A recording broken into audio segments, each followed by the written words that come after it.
So we've just taken the air out of the tyre, and now we're going to break the bead and show you how to do the valve.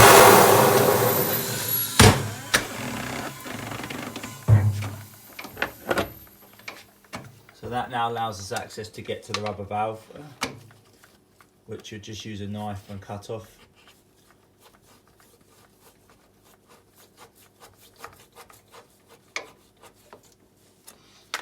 Like that.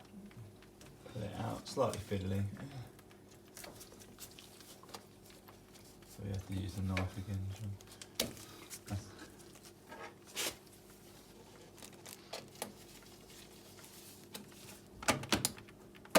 That's it.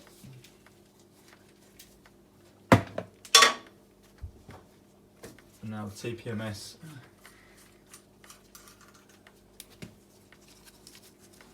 is just fitted in like that, front screwed in.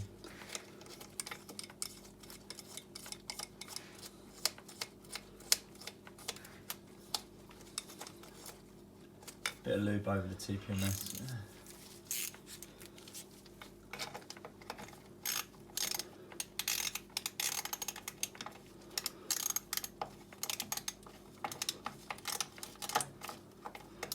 Tighten the TPMS in.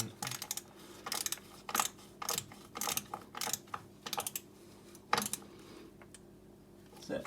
Bit of lube over the TPMS so that it slides over it.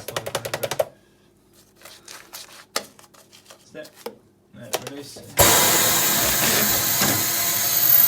Flash it down.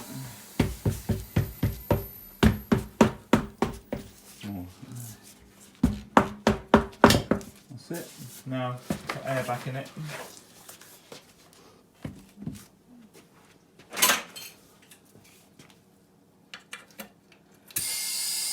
And that's it. That's all you need to do. Doesn't need to be rebalanced because we haven't moved the tyre position.